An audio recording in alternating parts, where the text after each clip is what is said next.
सच्ची कृष्ण कथा की लेखिका रमा अग्रवाल की तरफ से आप सबको राधे राधे। हम श्रीमद् भगवत गीता की ज्ञान गंगा में बहते बहते 10वें अध्याय पर पहुंच चुके हैं और 10वें अध्याय का नाम विभूति योग है। विभूति योग का अर्थ होता है भगवान की दिव्य शक्तियां और महिमा। महिमा इस अध्याय में हम भगवान की दिव्य शक्तियां और महिमा के बारे में जानेंगे। तो सबसे पहले भगवान ये कहते हैं, मुझे पाने का तरीका भक्ति है और भक्ति भी ऐसी होनी चाहिए जिसमें कोई पाखंड ना हो, कोई दिखावा ना हो। मुझे पाने का बड़ा ही आसान तरीका है। मेरी 9 प्रकार की भक्ति होती है जिसे नवधा भक्ति कहते हैं। नवधा भक्ति में श्रवणम, कीर्तनम, स्मरण, अर्चनम, वंदनम, पाद सेवा, साख्य सेवा, दास भाव सेवा आती है। जो मेरी कथाएं निरंतर सुनते हैं, निरंतर कथाएं सुनने मात्र से ही भक्तों का हृदय शुद्ध हो जाता है और ये भी एक प्रकार की भक्ति है। अगर किसी के पास माला उठाने का समय नहीं है तो कोई बात नहीं, सुन सुनकर भी मेरी भक्ति की जा सकती है। फिर दूसरा, कीर्तन के द्वारा भी मेरी भक्ति होती है। जब भक्त लोग कीर्तन में जाते हैं तो वे ताली बजाते हैं, भजन गाते हैं, नाचते हैं। इससे भी उनका पूरा शरीर शुद्ध हो जाता है। यह भी एक प्रकार की भक्ति है और इस तरीके से भी मुझे पाया जा सकता है। फिर तीसरी, स्मरण। जो मेरे नाम का सिमरण करते हैं, नाम का मेरे सिमरण करने से जो निरंतर अभ्यास करते हैं और मेरे नाम जप करते हैं, नाम जप करने से किसी भी व्यक्ति का हृदय शुद्ध हो जाता है और उसने जीवन में कितने भी बड़े से बड़े पाप किए हों, वह पाप जलकर खाक हो जाते हों। चाहे उसके पाप अभी बीजी हों या वृक्ष बन चुके हों, मेरे नाम सिमरण से बड़े से बड़े पाप खत्म हो जाते हैं। चैतन्य महाप्रभु ने कलयुग के लिए एक श्री कृष्ण भगवान का महामंत्र दिया हुआ है, हरे कृष्ण कृष्ण कृष्ण हरे हरे, हरे राम राम राम हरे हरे। इस महामंत्र को जप के भी भक्तों का हृदय शुद्ध हो जाता है। या किसी के गुरु ने अपने अपने इष्ट का जो भी मंत्र दिया हुआ हो, उस मंत्र को जप के भी भक्तों का हृदय शुद्ध हो जाता है और उसके बड़े से बड़े पाप नाम सिमरन से खत्म हो जाते हैं। फिर अर्चनम, भगवान के विग्रहों की पूजा अर्चना करना, इसको अर्चनम कहते हैं। वंदना, भगवान की कई प्रकार से स्तुति करना, प्रार्थना करना, इसको वंदना कहते हैं। और पाद सेवा, भगवान के चरणों में आश्रय लेना और अभिमान रहित होकर भगवान के चरणों में सिर झुका देना। और तीर्थों की यात्रा करना, गुरुजनों की तीर्थ पे जाना, गुरुजनों के चरणों की सेवा करना, यह पाद सेवा है। फिर दास्य से सेवा और सखा भाव, जैसे कि अर्जुन का श्री कृष्ण भगवान के प्रति है। यह 9 प्रकार की भक्ति है। इनमें से कोई भी आप भक्ति अपनाकर भगवान की भक्ति कर सकते हैं। फिर भगवान आगे कहते हैं, जो मुझे कोई भी वस्तु बड़े भाव से देता है, प्रेम से देता है, मैं उसे शहर स्वीकार कर लेता हूँ। मैं किसी वस्तु का मोल भाव नहीं देखता, मैं तो केवल भक्त का प्यार देखता हूँ। और मुझे भेंट अमीर से अमीर व्यक्ति भी और गरीब से गरीब व्यक्ति भी दे सकता है। और जिस वस्तु में किसी भक्त का प्यार छिपा होता है, मैं अपने शस्त्रों हाथों से उसे स्वीकार करता हूँ।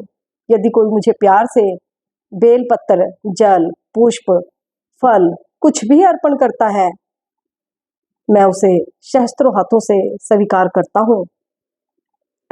फिर भगवान कहते हैं, जो शुद्ध भक्त मेरी प्रेमा भक्ति करते हैं, उनके मैं हृदय में वास करता हूँ और ऐसे शुद्ध भक्तों के विचार मेरे हृदय में वास करते हैं।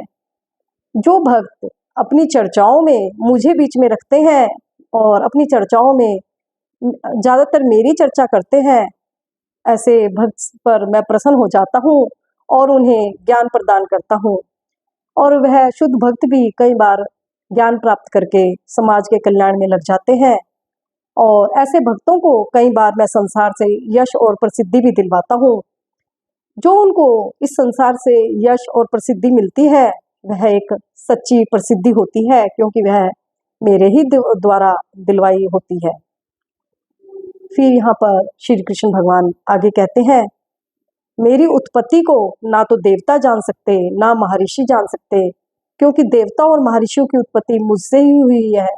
और मुझे जानने के लिए किसी का विद्वान होना भी जरूरी नहीं है, मैं किसी विद्वता से नहीं जाना जा सकता, मैं तो केवल भक्तों के शुद्ध प्रेम द्वारा ही जाना जा सकता हूँ।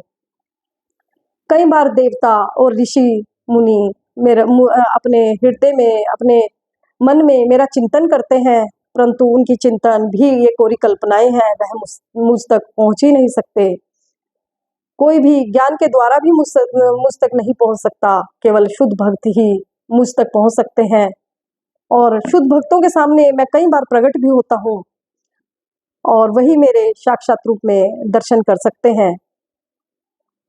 फिर जैसे जैसे श्री कृष्ण भगवान हर अध्याय में अर्जुन को नया नया ज्ञान दे रहे हैं, अर्जुन का आनंद बढ़ता जा रहा है। इसी तरह जो भी भगवान के शुद्ध भक्त होते हैं, जब उन्हें भगवान के बारे में कुछ नया नया जानने को मिलता है तो उनके हृदय में एक अलग ही आनंद की अनुभूति होने लगती है और उन्हें श्री कृष्ण के बारे में कुछ ज़्यादा से ज़्यादा जानने को मिलता है। फिर यहाँ पर अर्जुन श्री कृष्ण भगवान से एक क्वेश्चन करता है। अर्जुन कहते हैं, हे प्रभु, इतना तो मैं जान गया, आप चर अचर सब में हो, चाहे कोई सजीव है निर्जीव है, सब आपसे ही है। परंतु ऐसी युद्ध वाली स्थिति में मैं आपका ध्यान कैसे रखूं, आपको कैसे देखूं, क्योंकि आप तो मुझे ये तो पता चल गया कि आप कण कण में हो, परंतु मुझे आप नहीं दिखाई दे रहे हो। तो मैं इस युद्ध जैसी स्थिति में, जहां मेरा पूरा ध्यान अपने शत्रु की तरफ लगा हुआ है, तो मैं आपका नाम सिमरन कैसे करूं और आपको चारों तरफ कैसे महसूस करूं, कैसे देखूं, वह आप मुझे अपनी उन विभूतियों के बारे में बताइए, उन शक्तियों के बारे में बताइए। तो यहाँ पर श्री कृष्ण भगवान कहते हैं, जब इस सृष्टि का प्रलय होता है मैं तब भी हूँ, और जब यहाँ पर सृष्टि की शुरुआत होती है मैं तब भी हूँ, मैं हर स्थिति में बना रहता हूँ। जो 7 सप्तऋषि हैं, जो सृष्टि निर्माण से सबसे पहले जो 7 सप्तऋषि थे, और उनसे भी पहले जो 4 महर्षि सनकादि थे, जो वह मेरे ही मन से उत्पन्न हुए, मेरे ही पुत्र हैं, उनके बाद ही इस सारी सृष्टि की रचना हुई, तो वह भी मुझसे ही उत्पन्न हुए हैं। मैं जो मुझे अनादि अनित्य अजन्मा समझते हैं, वही मोह रहित और संशय रहित होते हैं। परंतु कुछ लोग कहते हैं, जब मैंने देवकी से जन्म लिया तो मैं अजन्मा कैसे हो सकता हूँ। परंतु मैं यहाँ पर बता देता हूँ, मैंने देवकी के गर्भ से जन्म नहीं लिया। जिस समय वह कारागार में थे, मैं वहां पर चतुर्भुज नारायण रूप में प्रकट हुआ और उनकी प्रार्थना पर मैंने एक छोटे शिशु का रूप लिया। तो मैं अजन्मा अनादि अनित्य हूँ, और जो मुझे अजन्मा अनादि अनित्य समझते हैं, उनको ही मैं मोह रहित संशय रहित करता हूँ। भगवान यहाँ पर कहते हैं, मेरी अनंत विस्तार शक्तियां हैं, परंतु मैं तुम्हारी जिज्ञासा शांत करने के लिए अपनी थोड़ी सी विस्तार शक्तियों के बारे में बताता हूँ। मैं पर्वतों में हिमालय पर्वत हूँ जो अडिग खड़ा है, और नदियों में मैं गंगा नदी हूँ, गायों में मैं कामधेनु और सुरभि गाय हूँ, हाथियों में मैं ऐरावत हाथी हूँ, घोड़ों में मैं उच्च रेवा हूँ, पशुओं में मैं सिंह हूँ, पक्षियों में मैं गरुड़ हूँ, जलाशयों में मैं समुद्र हूँ, हथियारों में मैं वज्र हूँ, और मारुतों में मैं मारुत हूँ, यक्षों में मैं कुबेर हूँ, रुद्रों में मैं शिव हूँ, और पांडवों में मैं अर्जुन हूँ, गाय में मैं कामधेनु और सुरभि गाय हूँ, वेदों में मैं सामवेद हूँ। यह तो मैंने तुम्हें अपनी थोड़ी सी शक्तियों के बारे में बताया, मेरी अनंत शक्तियां हैं।